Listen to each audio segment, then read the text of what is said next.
শ্রী সদানন্দ চক্রবর্তীকে গ্রামের অর্ধেক লোক সদা দাদা বলিয়া ডাকিত, অর্ধেক লোক সদা পাগলা বলিয়া ডাকিত। এই হলুদপুর গ্রামেই তাহার বাড়ি। তাহার পিতা গোঁড়া হিন্দু ছিলেন। ইংরেজি শ্লেষ্ঠ ভাষা, ইংরেজি শিখিলে ধর্ম নষ্ট হইতে পারে, এই আশঙ্কায় তিনি পুত্রকে লিখিতে পড়িতে শিখান নাই। আর প্রয়োজনই বা কি? যে 200 বিঘা জমি আছে তাহাতে পরের চাকুরি করিতে হইবে না, তবে মিছে মিছে জাতি দিয়া কি হইবে? কেহ বলিত সে সংস্কৃত ভাষা জানে, কেহ বলিত জানে না। যাহা হোক, এ বিষয়ে মতভেদ আছে, কিন্তু সে যে পাগল তাহাতে আর মতভেদ নাই। আবাল বৃদ্ধ বনিতা সকলেই স্বীকার করে তাহার একটু বাতিকের ছিট আছে। জমি দেখে রামপ্রসাদী গান গাহে, মরা পোড়ায়, এবাটি ওবাটি করে। এমনি করিয়া মনের আনন্দে দিন কাটিয়া যায়। দুঃসম্পর্কের এক পিসি ভিন্ন সংসারে আপন বলিতে তাহার কেউ নাই, তাই গ্রাম শুদ্ধ লোককে সে আপনার করিয়া লইয়াছে। সকলেই তাহার আত্মীয়, সকলের সহিতই তাহার সম্পর্কের ডাক, সকল স্থানেই তাহার অবারিত দ্বার। পূর্বেই বলিয়াছি, সংসারে তাহার কেহ আপনার লোক নাই।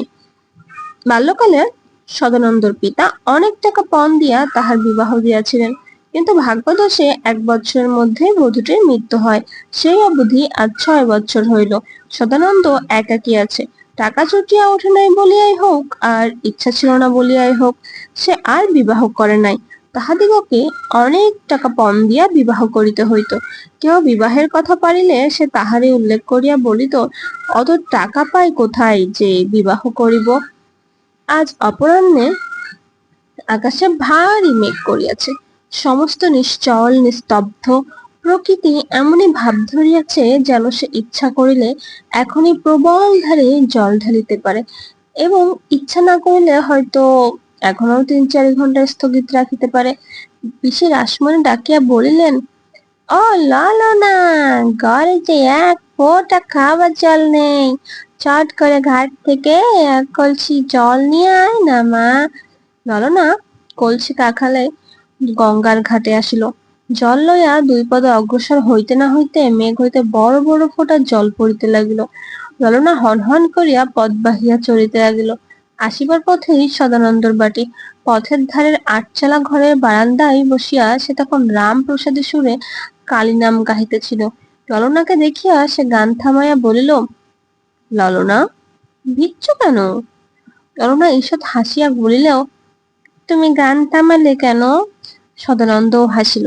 হাসি গান তাহার মুখে অষ্টপ্রহর লাগিয়াই আছে। সুর করিয়া বলিল, গান থামিয়া গেছে। তারপর স্বাভাবিক স্বরে বলে কহিল, সে কথা যাক, মিছিমিছি ভিজো না, এখানে একটু দাঁড়াও। ললনা বারান্দায় আসিয়া দাঁড়াইল। সদানন্দ তাহার মুখ পানে কিছুক্ষণ চাহিয়া বলিল, দাঁড়িও না, বাড়ি যাও।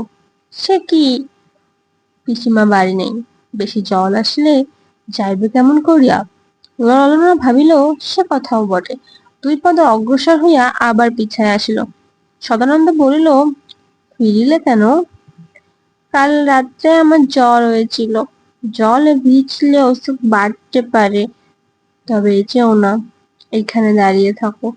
সদানন্দ তখন আপন মনে গান ধরিল, কভু তারে পাবো না বুঝি, মিছে হাত বাড়াই দাঁড়াইয়ে আছি, কত জ্বালাই জ্বলে মরি, তুই কি জানবি পাশানি মা, আমার সোনার তরি ডুববে এবার।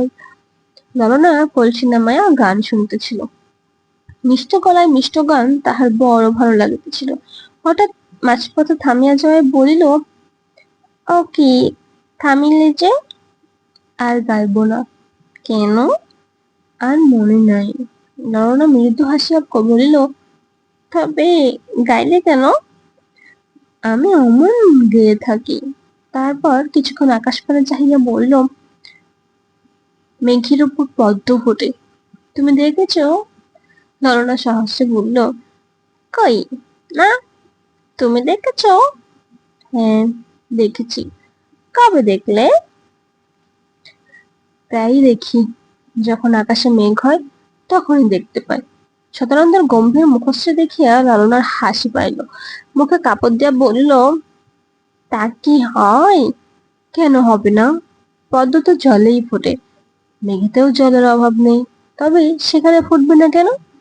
মাটি না থাকলে শুধু জলেতে কি পদ্ম ফোটে? সাধারণত নরনার মুখ পানে অনেকক্ষণ চাহিয়া চাহিয়া বলিল, তাই বটে, সেই জন্যই শুকিয়ে যাচ্ছে। নরনা আর কিছু কহিল না। সকলে জানিত সদাপাগলা দিনের মধ্যে এমন অনেক অসম্ভব ও অসংলগ্ন কথা কহিয়া থাকে। কিছুক্ষণ মৌন থাকিয়া সদানন্দ আবার কহিল, নরনা, সারদা আর তোমাদের বাটিতে যায় না? নরনা অন্যদিকে মুখ ফিরাইল। বোধহয় তখনকার মুখ সদানন্দকে দেখাইবার তাহার ইচ্ছা ছিল না। সদানন্দ পুনর্বার জিজ্ঞাসা করিল, যায় না? না। কেন? তা বলিতে পারি না। সদানন্দ গান ধরিল, গান থামিল, কিন্তু বৃষ্টি কিছুতেই ছাড়িতে চাহে না, বরং আকাশের মেঘ গাঢ়তর হইয়া আসিতে লাগিল। নরনা কাকে কলসি তুলিয়া লইল। সদানন্দ দেখিয়া বলিল, ও কি, যাও কোথাও? বাড়ি যাই। এত বৃষ্টিতে যাইলে অসুখ করিবে যে। কি করব? নরনা চলিয়া গেলে সদানন্দ আবার গান ধরিল।